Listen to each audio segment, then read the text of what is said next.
Good morning, everyone, and welcome to the Genus monthly webinar. Today, we will be talking about retiring with purpose, and we will get started shortly. So let's just wait a minute or so for people to log in.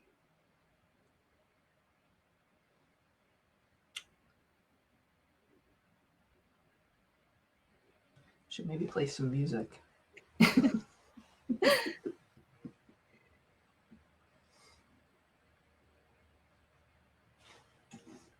Thanks for joining us, everybody. We will get started in about 30 seconds or so. I can see lots of people logging in.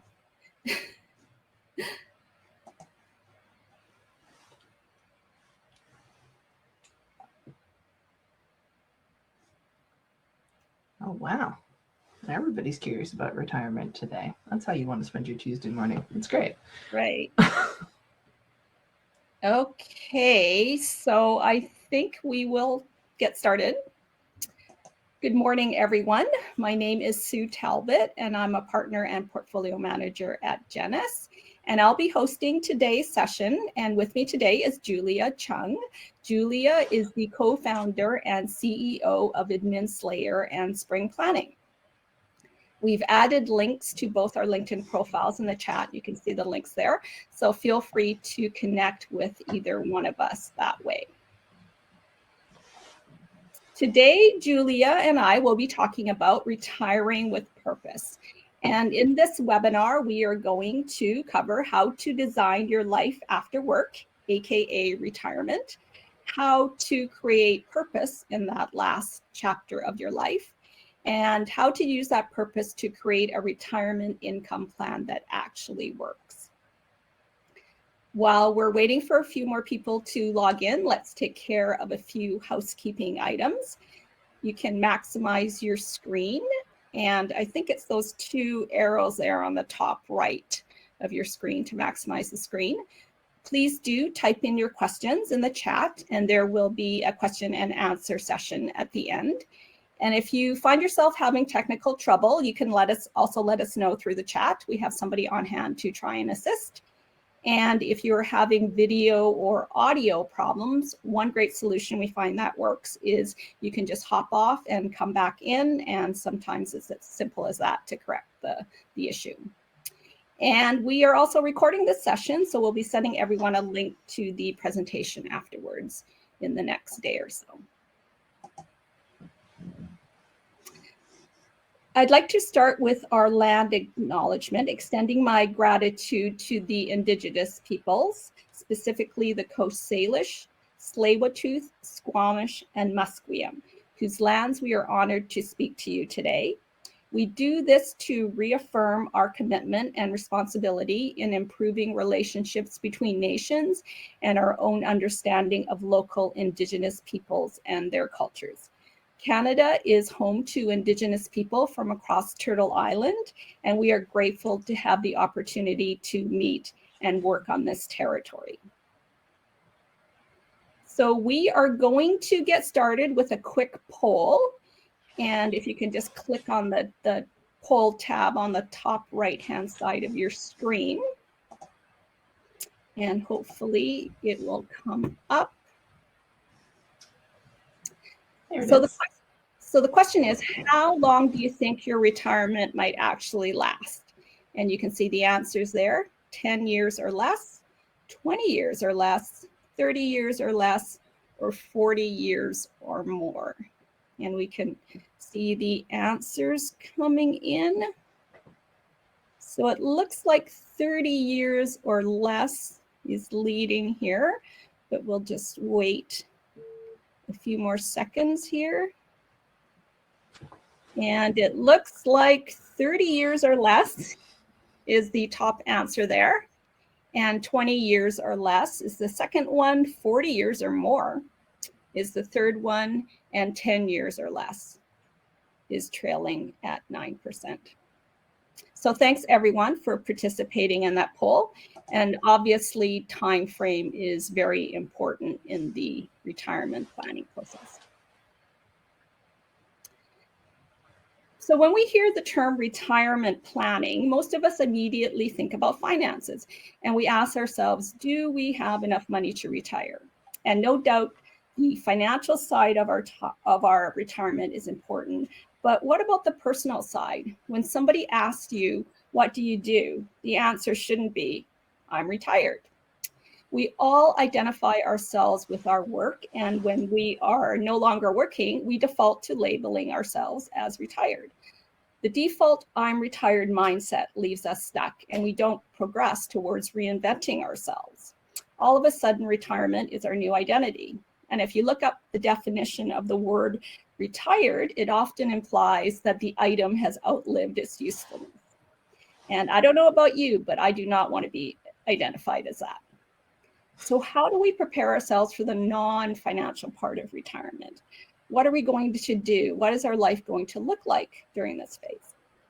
In the 60s, life expectancy in Canada on average was about 72 years.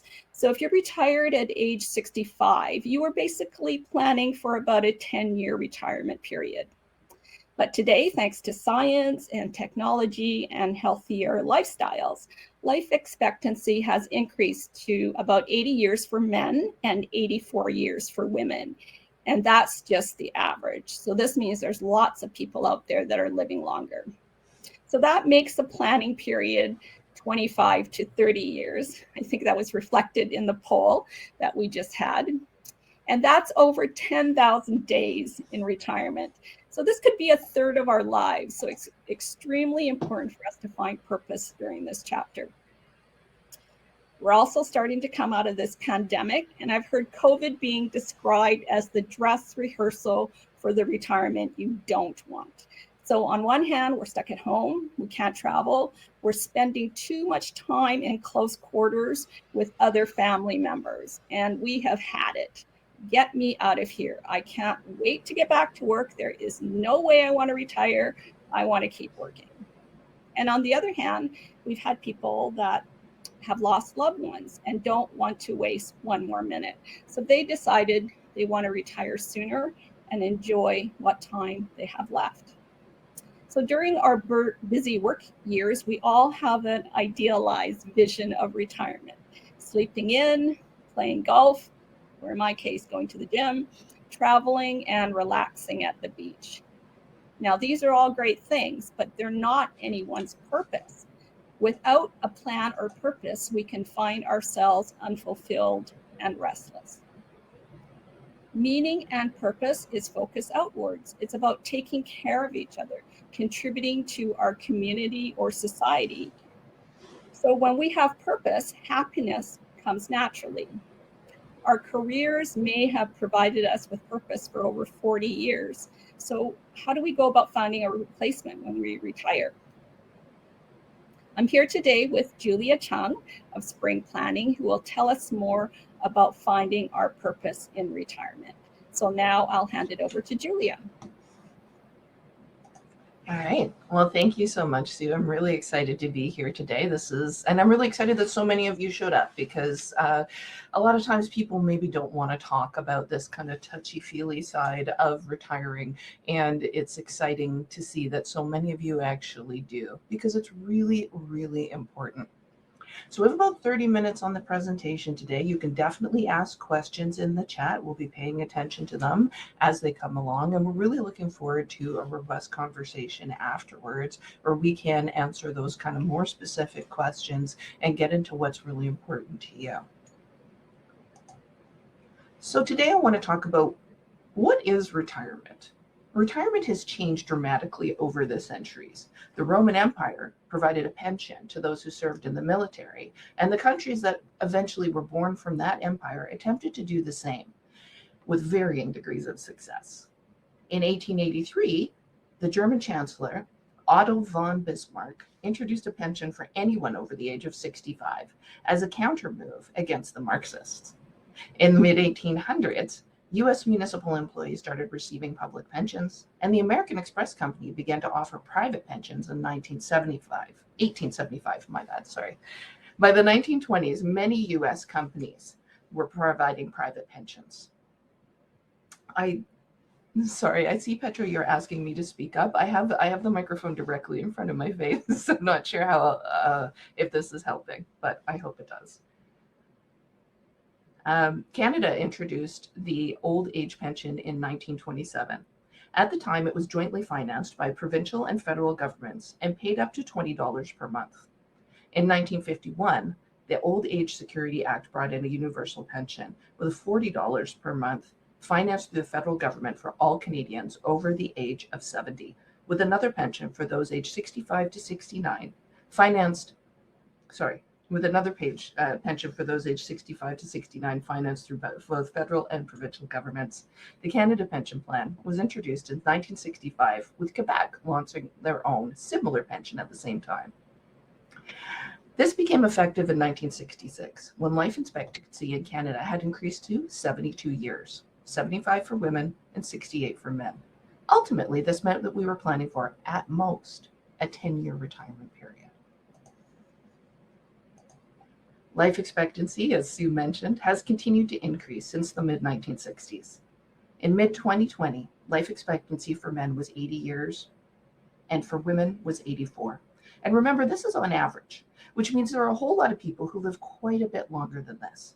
Using actuarial calculators, we often find that we are planning for lifetimes that extend far into the late 90s. This often means we're planning for that 30 or 40-year retirement that you said that you were expecting. So you're on top of this. Retirement used to mean letting the elderly rest and convalesce before they passed away. Retirement today means about 1/3 of your life, and that's a different thing entirely. My grandfather was a drama professor, and thanks to his influence, I often think about our lifetimes sort of like plays.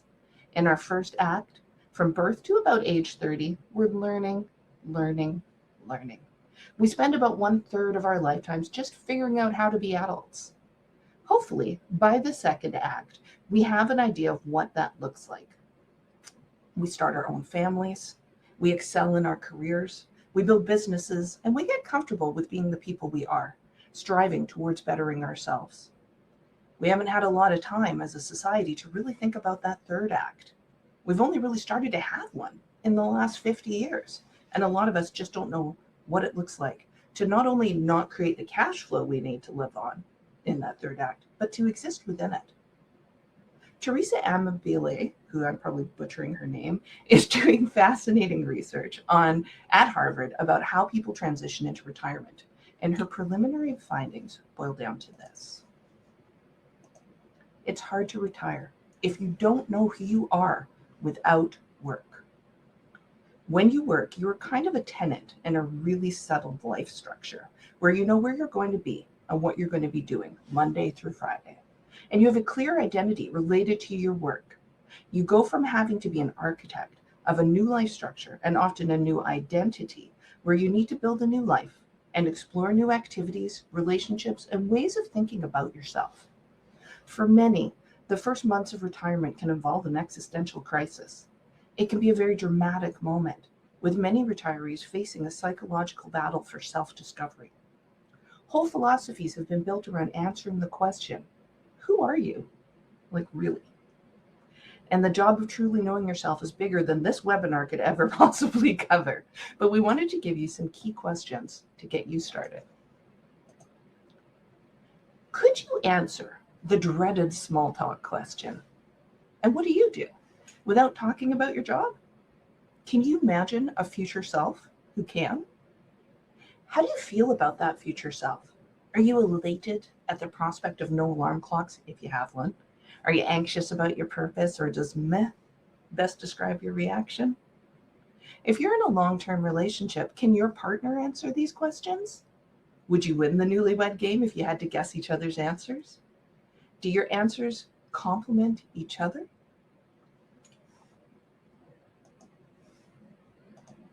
The preliminary findings of that study, and others like it, are that the transition into retirement is easiest for people who use identity bridges or strategies to maintain continuity between your pre- and post-retirement selves. These strategies often include spending more time doing something you never felt you had enough time for when you were working, revisiting long dormant hobbies, repurposing your career skills in a new way.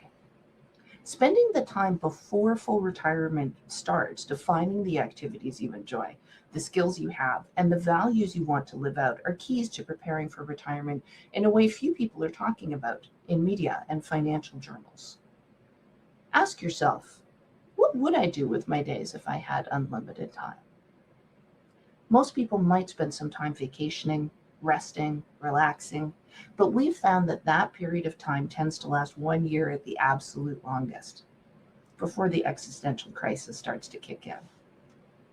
Human beings aren't really meant for round-the-clock leisure. We need to feel purposeful and fulfilled, with a retirement that continues to stretch longer and longer as our life expectancy increases. It just doesn't make sense for our mental, emotional, and physical health to simply stop being engaged and invigorated with life. At Spring Plans, we've been huge fans of design thinking for years, starting with a great book by Stanford professors Bill Burnett and Dave Evans called Designing Your Life. The book was designed for students working on creating their great second act in their careers, but we found that the tools are equally effective for those designing their third act of retirement. The idea is that the same design thinking that is responsible for amazing technology can be used to design your own life, one of fulfillment and joy that is constantly creative and productive, one that always holds the possibility of good surprises. The book comes with fabulous worksheets, and we particularly like the Odyssey planning worksheet. This allows you to draw out many versions of the next 5 years of your life. We like to bend it to retirement design by imagining that you're drawing pictures of 30 years of retirement, but in 5-year sections. Whether you use a tool like this to draw it, whether you talk about it because you like to think while you're talking, or if you simply write it down, the goal of this exercise is to imagine the different ways you could live a fulfilling retirement, drawn from the bridging strategies you designed through the exercises. You could create several versions. You could have version 1, the default, the one that comes to your mind really easily, if that's a thing that actually happens for you. And then version 2, the dream. What would you do if money were actually no object? Version 3, the nightmare. What would you do if money were very, very tight? Version 4, the ideal.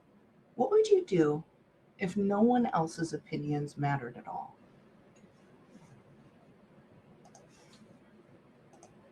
Transition research says that it takes most people 6 months to 2 years to get comfortable with the new reality of retirement.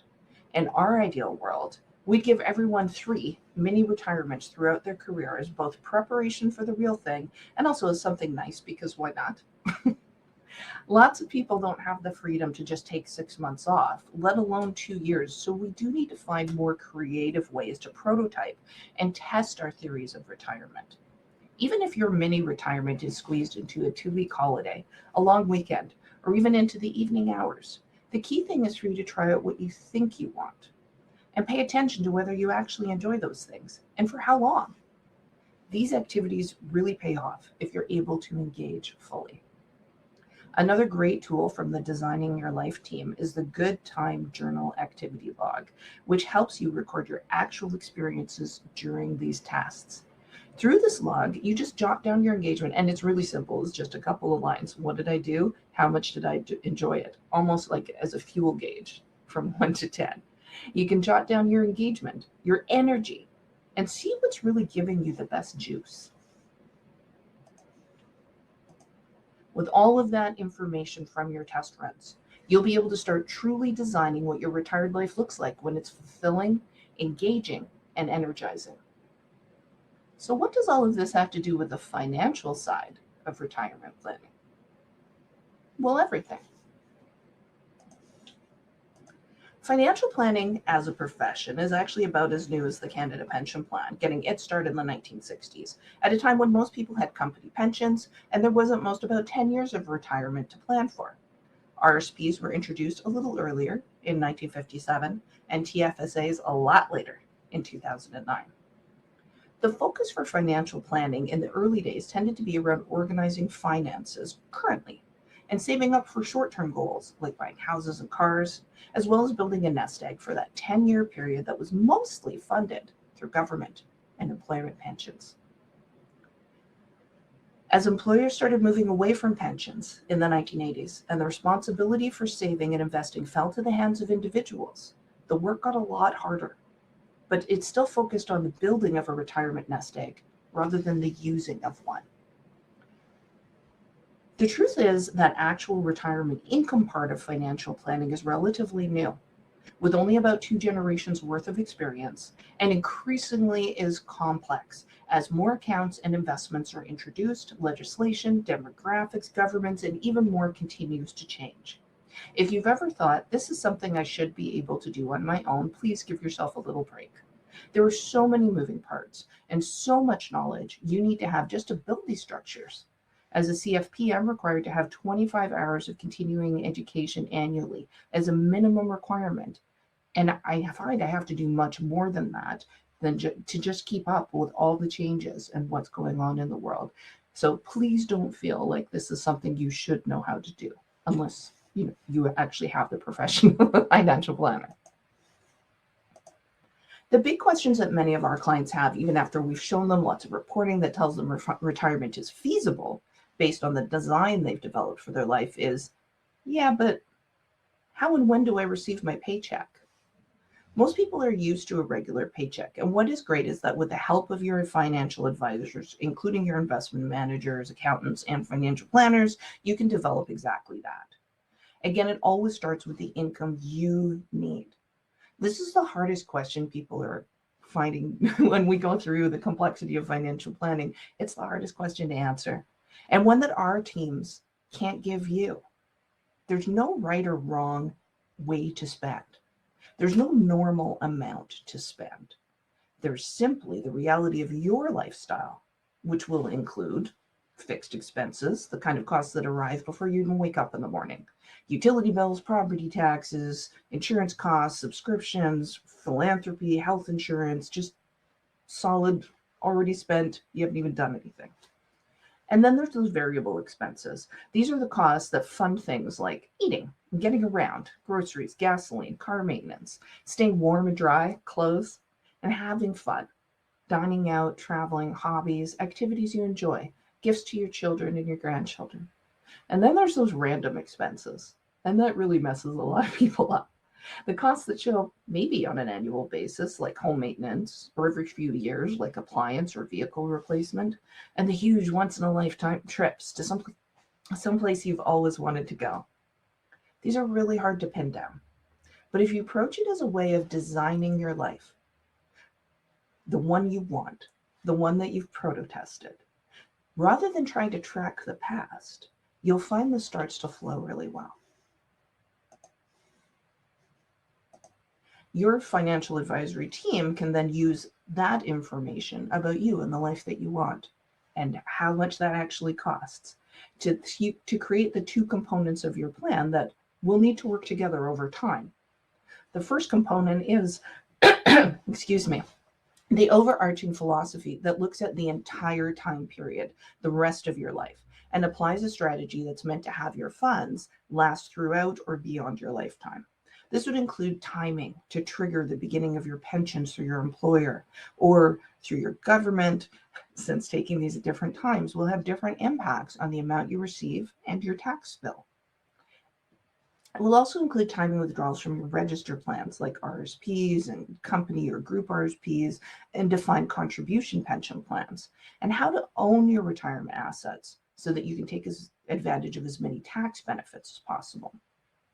The second part, which a lot of people don't realize needs to happen, is tweaking your plan on an annual basis. Those last few years have strongly demonstrated that you can't really just create a plan for 30 plus years and somehow imagine that you don't have to revisit it. Every year brings changes. Some of those changes are external, like the actual rates of return that we earn on our portfolios, what's happening with tax legislation, how's inflation doing? A big question I'm getting a lot lately. And how does that impact how I'm spending? What's happening with the federal and provincial budget? What other legislations are going to impact the decisions I'm making? Some of those changes are internal, like your own lifestyle spending, which takes a year or so into retirement to really get into some kind of a groove. Decisions that you'll also make around gifting to children and to charities, and of course your healthcare needs. The realities of longer lives and increasingly complex financial structures means that most of us will need the support of a group of professionals, including our expert investment management team, our accountants, lawyers, insurance experts, and people like me who have wide but not deep expertise in each area to kind of sew it all together. Canada traditionally has three pillars of retirement income, the first being those government plans, publicly funded, administered by the government, and then second being employment-based pension plans, including group RSPs and deferred profit sharing plans. And then the third is your personal savings, and that can include RSPs, TFSAs, taxable investment accounts, corporate holding company investments, and taxable secondary real estate. Canada Pension Plan is the one that you pay into, your employer pays into during your working years. If you're self-employed, you're paying both the employee and the employer sides of the equation. Some self-employed people don't realize that they're paying into CPP as the total contribution is included in the amount that you submit with your income taxes. But if you are self-employed, you are contributing. So there's lots of changes going on with this plan. It's a really good, solid national pension plan that is in quite good actuarial shape. So sometimes people ask about that. Should I be concerned about the CPP? It's doing very well, and it is separately managed from the rest of the government funds. So your contributions to this plan through your working years are a part of your retirement, and the amount you receive is really dependent on when you take the first of all, what you contributed, and then when you start to receive it. In addition to that, we have the old age security pension, which is a pension you receive regardless of whether you worked in your adult years or not. So this is not linked to how much you pay, and it comes out of general government revenues. It's really a question of how old are you, age 65 plus, and what income are you earning from other sources, and how much residency you've had in Canada. So if you weren't born here or you immigrated here as an adult, your qualification for this particular pension, it might change depending on those years. In addition to that, there's also a government-funded pension called GIS, which is for the particularly low-income seniors. So that's your first pillar. Your second pillar is those employment-based pensions. You can have the defined benefit pension plan from your employer, which was the one we're kind of more familiar with, where do you just get a paycheck and it's this amount for the rest of your life? And then there's the defined contribution pension plan, which is you and your employer contributing to it through your working years, and you'll figure out how to draw down from that during retirement. That one gets a little more complicated. You also might have access to a deferred profit sharing plan or a defined or a DPSP. So the rules around each one of these are of course different. When you can take them, what the impact has, what the tax rules are.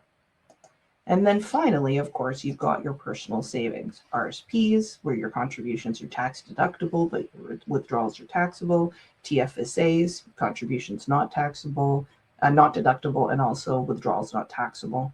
And then you've got your various other investment accounts, and everything's got different rules. From the taxable investment accounts to the corporate holding companies to the RSPs and the TFSAs, and then your secondary real estate, all of these things have a large variety of rules. So there is a lot of complexity built in.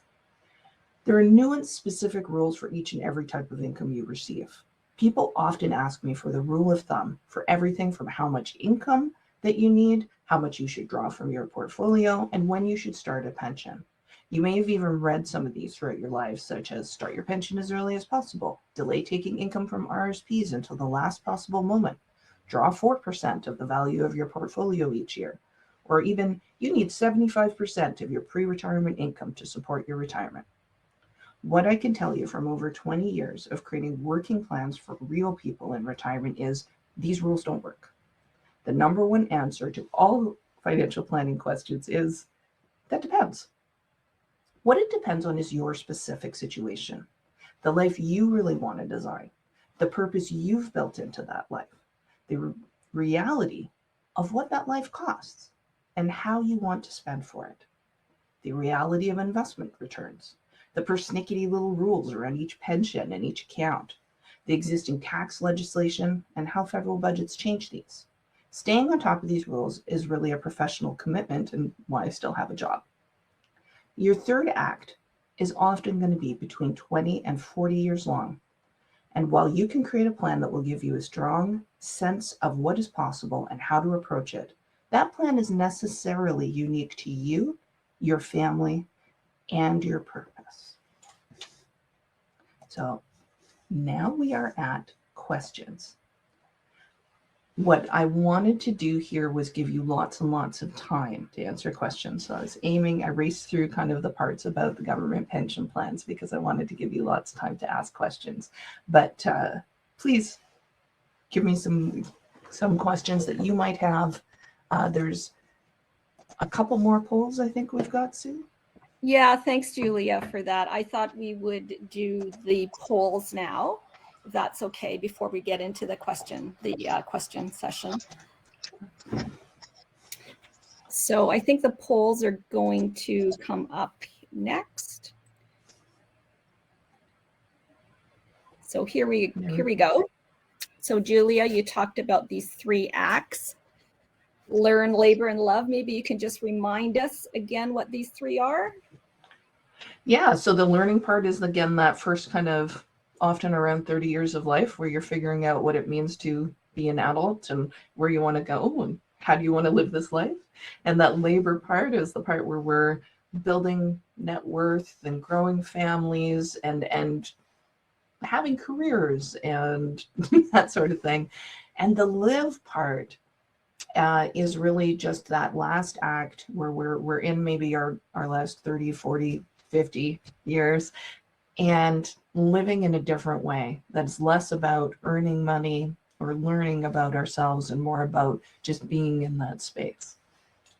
Okay, great. Thank you. So we're seeing the answers come in. So not a lot of people just in the learning part of the stage. And it looks like the middle part, the labor part, is where everybody stands. 51% of people are in that stage, and then followed by 41% of people in the live stage. So thank you for that, everyone. And I believe everybody's finished answering that poll. So maybe we can go on to the last poll. And this is the one that we're going to ask: what is the greatest concern about your retirement? And the answers, the first one is elder care. Second one is gifting to family and charities. The third one is finding purpose, which is why we're here today. Fourth is affording lifestyle, understanding income taxes. And the last one is making impact. So it looks like finding purpose is in the lead, which is great because that's why we're here today. And followed by, the financial part of the equation, the affording lifestyle. Seems to be, almost tied. Yeah, that makes sense though. It kind of makes sense though. Because it's hard to, a lot of times, because we've grown up in these structures, whether they're school or business or work, those external limitations, right? This is how much money you have, this is how much time you have. Those kind of tell us what purpose we can find within it. And now we're on this different place where we're like, okay, now I have to do the purpose first, but I'm still concerned about what limitations I have. And the thing is we do have to kind of do them at the same time, right? Because I think for lots of us, we might, want to spend that live part of our lives traveling around the world in big fancy yachts or something like that seems incredibly expensive. So we have to manage within what's actually going to make me happy? And we're used to defining that through what we can spend on that happiness.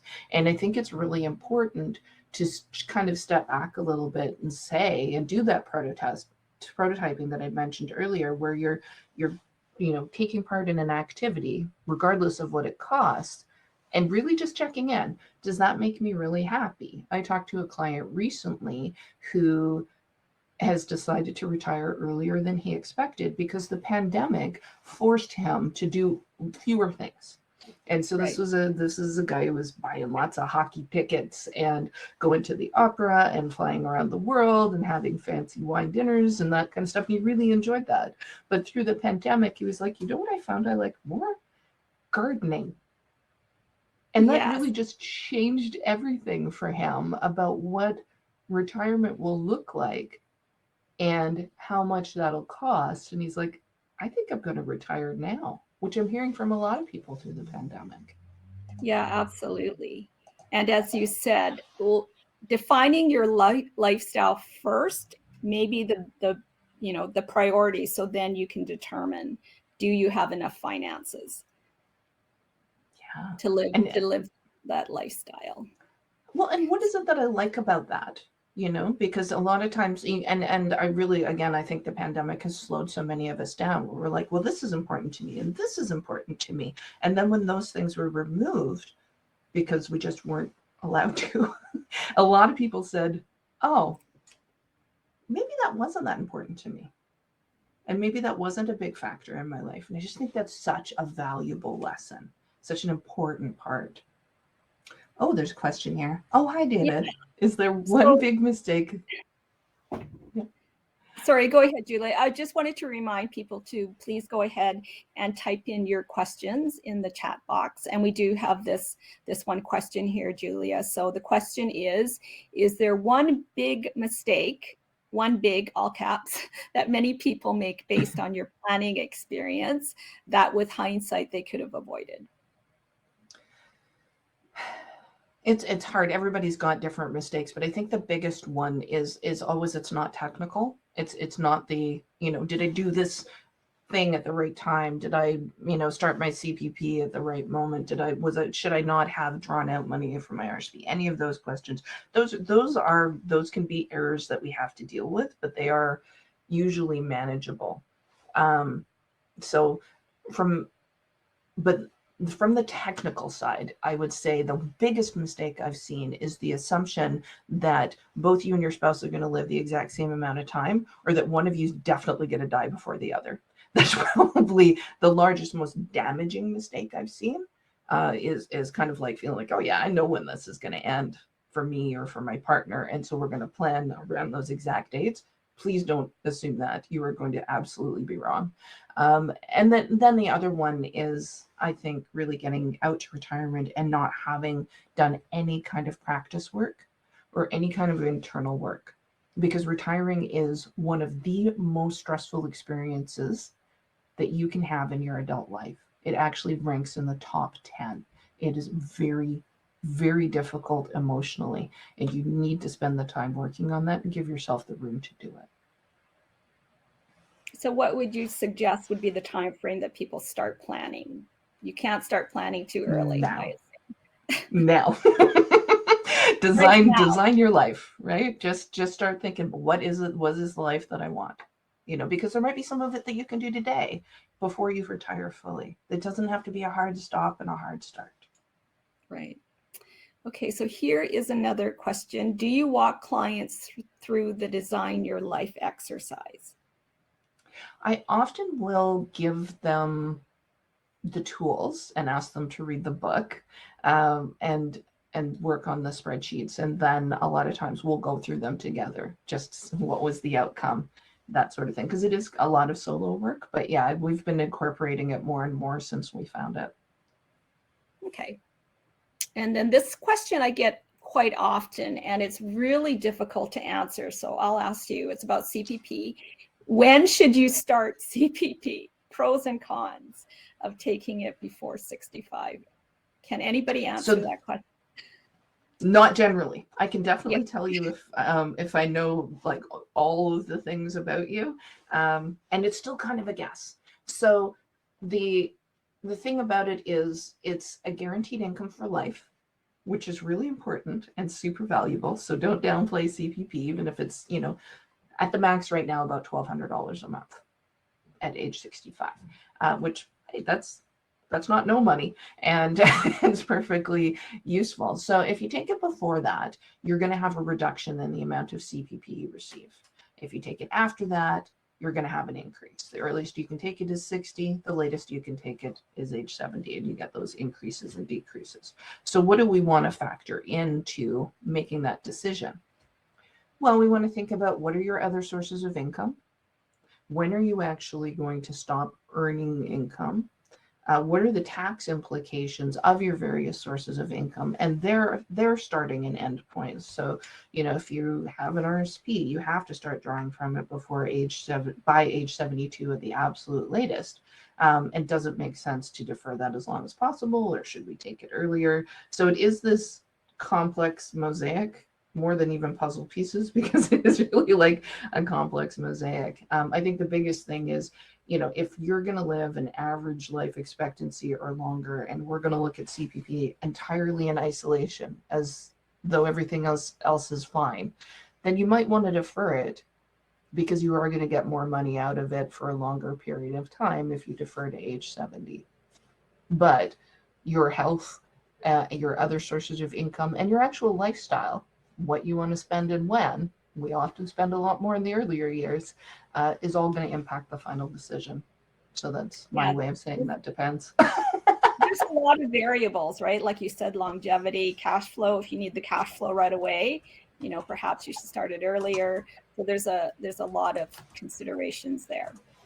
And somebody wanted us to repeat the name of the book. So the book is called Designing Your Life, and it's written by Stanford professors Bill Burnett and Dave Evans. If anybody's interested Sarah has posted it in the chat as well. Okay. And there's a great website related to it called I think it's design.yourlife. I'll just double check that. Yeah, there's also a TED Talk that you can watch, which is really good as well. So it's excellent. Yeah, so we have a few more questions here. So let me there's lots more questions. Yeah. I know you tossed out the rules of thumb for how to draw income. It depends, is the answer. But is there a broad general principle that makes some sense for starting to think about? No. I'm trying to come up with one now, but unfortunately not really. And that's the hardest thing about it. I was saying that retirement planning is really complex, and it is. It didn't used to be. So if there's some part of you that were like, it shouldn't be this hard, it didn't used to be this hard. We used to have a lot more simple of a retirement planning situation. We used to have simpler account systems. We used to have more pensions. It's become more complex, and the onus is now placed heavily on the individual where it was not before. So I think that there are literally hundreds of personal finance books out there that I have to kind of talk to my clients about almost every week, about how we need to unlearn some of these things, because a lot of these personal finance books come out with these broad general principles, like you're going to fit in this box, and you are going to, if you've just followed these rules, it should be fine. But it's never been true, unfortunately, in my planning career. And it all depends on lifestyle as well, right? Like, what type of lifestyle do you want? Do you need? Do you have high income needs? Do you plan to live frugally? It really depends on each individual person's situation. And there's the other thing that's important, I think, to remember too, is there should not be any moral judgment on that. And I hear a lot of people, so money's inherently emotional, and a lot of people act like it's not, because we've been taught, it's very strict and there are rules and there's technical things, and I get it, that's true, but it's also inherently emotional. And one of the things I find with a lot of my clients, and I think as Canadians, we're culturally frugal. We are a nation of immigrants, and the immigrants tend to be frugal. And and so this idea that we could actually be spending at this rate, whatever it is, for most people, regardless of what rate they're spending at, they feel shame. Right. And I think that's a really important thing to try and work through, because unfortunately that shame is going to get in the way of you designing a life that really works. And that's not even like about designing the life that you want, but being truthful and honest with yourself and the professionals you work with what you're actually going to spend. Because if you're hiding that from yourself and from your professionals, this isn't going to work. You really need to be clear, because if the reality is that you need to be happy, to have a strawberry cupcake once a week, or whatever it is that makes you happy, or spend $500 a week on golf, I don't care. Your financial advisory team does not care. You can spend your money on whatever you want. We're not judging you. And if you're working with somebody who's judging you, they should probably hit the road. But we're not judging you. And you need to feel really good about that and not judge yourself. Because those honest answers to what your lifestyle spending really looks like, that's what's going to make it more successful for you. That's a very good point, Julia.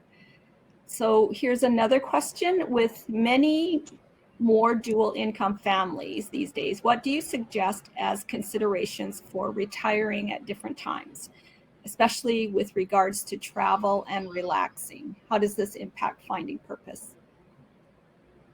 It impacts it a lot. And I think one of the things that we need to talk about as families and as couples is, what are we actually thinking? Because you'd be surprised, or maybe you wouldn't be, how much people aren't talking to their spouses about this. And they're, going along, and it's, we're having parallel careers maybe, and like we'll talk about it later, or there's an assumption, obviously I'm going to retire at 65. That's when everybody retires. Or one couple I met with, one partner said, well, we're gonna buy an RV and we're gonna sell our house and we're gonna travel around North America golfing. And the other partner looked at them and said, what? We're gonna what now? That's not what I want to do. And so the most important thing is to talk with each other about it. And when you're designing your life, it's a really, if you're nerdy about these kinds of things, a really cool thing to do with your partner is to actually read the book together and show each other your worksheets and talk about where you're meeting in the middle and where you're not. Now, I do see a lot of people retiring at different years, different ages. A lot of us are at different career stages, have different types of expectations. And I think sometimes that can be really good, as long as the right person does the retiring. And you as a couple have to figure out who that is. The right person does the retiring first. And there's an agreement on what that means and what that looks like. So is the agreement that the first person to retire is going to do all the cooking and the cleaning and pack your lunch before you go to work? Or is that not the agreement? Are you going to have solo vacations and joint vacations? What are you doing? How are you talking about it to each other? Because not talking about these things can create a lot more strife and a lot more of that great divorce that we've been seeing. Yeah, it sounds like planning. Yeah. Okay, great. So here's another one. Do you have any advice for people who unexpectedly come into large sums of money, which throws out the previous planning? Example, through unexpected parent. And that happens so much, actually. So the first thing that you do is, hopefully you've already got some beginnings of a plan. And the second thing that you do is, don't make any drastic changes anytime soon. Big changes in our lives, whether they're positive or negative, take time to digest. And so, don't commit that money. Oh, I've always wanted, I don't know, the fancy house on the hill, and now I can afford it. I'm going to buy it right away. Please don't do that. Please stop, check yourself, talk to people. If this came through the death of a parent, you're also grieving. If this came through a divorce, you're also grieving. You need the time to adjust to your new reality, and you need to process that grief. And that is very, very hard. It's one of the most intense things, and I think our society does a very poor job of allowing people to grieve and giving us the tools to grieve. And when you can grieve even in a positive situation, because you're grieving what you thought was going to happen. Change is hard, even though we as humans are actually evolved to do a great job with adaptability and change. It's still hard, and it's still emotionally a big deal. So the big thing is, I would say, don't make any sudden changes. Get used to your new reality. Get support that you need. And there's absolutely everything right for everybody from all walks of life in going for therapy. It's so helpful. Thanks, Julia. Here's a question on insurance. Are you in favor of purchasing long-term care insurance, given that people are living longer and having more limited access to government-funded long-term care, which generally determines costs based on income levels? I am in favor of planning for long-term care, and the insurance, if the insurance fits that particular situation, yes. If it doesn't, and I know that there's been a lot of changes in the long-term care insurance industry, you'd have to really look at what type of plan is available and if it's suitable for your specific situation. I like to run alternative scenarios that can show us what it might look like if you did go into elder care and look at the costs of, say, private elder care, and or things like complex elder care, and see what the impact would be on your plan, and then start looking for solutions, whether that's setting aside money or talking to an insurance provider about how we could go around supporting that expense. Yeah. Again, going back to planning and looking at all the available options. Yeah. Okay, so here's a question from Mary Lou. Many clients with defined pension plans want to know if they should take a reduced pension to share a higher percentage shared with the spouse and a longer term guarantee since we are living longer. Knowing it depends, but is there a rule of thumb? Yeah, so obviously it depends. But one of the situations that I run into, which was very sad, where one thing had gone terribly wrong, was the assumption on the part of one partner that the other partner would die first. And so they chose the single life pension. And that was the majority of their income in retirement. And the wrong person died first. And there was no money for that surviving spouse. The lifestyle drastically changed all of a sudden at the same time the spouse was lost. So I think there's a lot of value in looking into that sharing of pension. There's other strategies that work as well. Sometimes it makes sense to maybe even buy an insurance policy to complement the defined benefit pension plan. And sometimes it's fine, we don't need it. It's really about how big of a chunk does that make up of your lifestyle, and how reliant are we on that? Because I think defined benefit pensions are really great and rare, especially if they're connected to increases with inflation and that kind of thing. And we need to look at them really closely and figure out what's going to make the most sense. I mean, I've got one client where they're going to get $500 a month from their defined benefit pension plan. We're probably not going to reduce that. But in the other situation where this was the majority of their income, we were definitely going to take the joint pension plan if I could have talked to them earlier. Okay, so I think we have time for a couple of more questions. We're winding down here.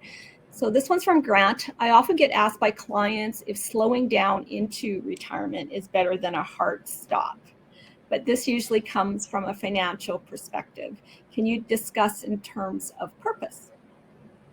This is such a great idea.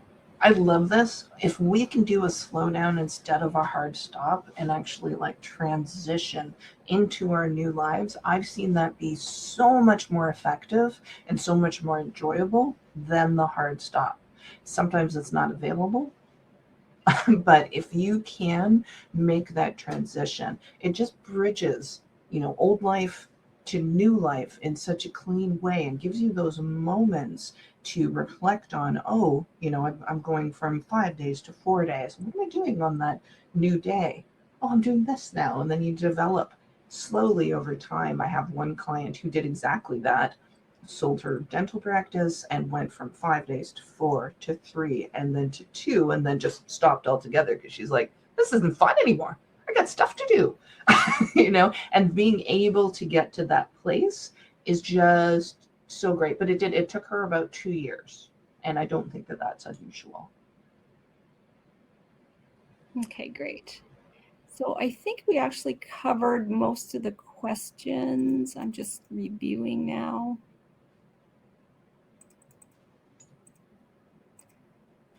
I think we've answered everything. Let me just quickly do a review here.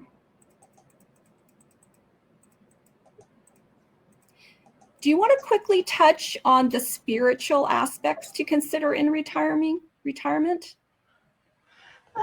I think everybody defines spirituality really differently, and so it might be hard for me to speak to that. But I mean, that's part of the point of purpose, is to what parts of this fulfills me as a human being. And for some people, that is a very spiritual question.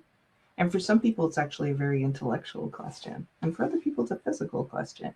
So what I think we have to recognize in each one of us is what's happening for us as people, and what's kind of the driving factors. And so those worksheets that came with the Design Your Life, they talk about your energy, your engagement, those kinds of things. And if depending on where you're coming from, those are going to fulfill some spiritual needs for you, but you have to figure out for yourself what that means to you. Because for some people, spirituality is very personal and individual, and some people it's very connected and community based and could come from a lot of places. So I think it's really, we use the word purpose because I think that's what it engages with across the board. Exactly. So thanks, Julia. I think that's all the time we have. So thanks again for your insights and for giving us some tools and techniques to use. And if you're all Thank you for inviting me. Thanks for coming. So if you're all thinking this all sounds great, and it sounds like people want to know how to get started. So again, I second Julia's recommendation to read the Stanford professors, Bill Burnett and Dave Evans' book called Designing Your Life. And there's a short TED Talk online that you can watch as well that has these 3 simple steps you can follow. And the first one is be curious. What are you passionate about? What motivates you to get up in the morning? Talk to people. So there's a quote in there that I really love. Interested in is interesting. So I take that to mean if you're interested in the same topic as me, I will automatically find you interesting. And try stuff. Take a class, attend seminars, community events. So you'll end up in a space with like-minded people as well. So our lifestyle plan really does drive the financial and investment plan. And our retirement purpose portfolio, as I like to call it, must be the same as our financial portfolio. It must be balanced and diversified, and with proper planning and retirement, it can be the best time of our lives. So again, for those of you whose questions we didn't get to, we will try to do our best to answer them for you by somebody on our team if you provided us your name. Julia, again, I'd like to express our gratitude Julia and I would like to express our gratitude for everyone taking the time to attend our webinar, both our valued clients and those who are new to Genus. And lastly, we'd like to invite you to join us at next month's webinar, Women in Impact Investing, and we'll explore the pivotal role women are playing in the impact investing space as investors, as asset managers, and in other critical roles as well. Please do stick around for a few more moments. A few minutes after we close the session, you will be directed to a survey, and we'd love to hear your thoughts and feedback. A recording of today's webinar will be provided via email and will also appear on our website as well in the next few days if you want to revisit or share with your family and friends. And we'll also include a link to any resources that we've mentioned in a follow-up email as well. So thanks again, everyone. Thanks, Julia, and everybody. Enjoy the rest of your day. Thanks, everybody.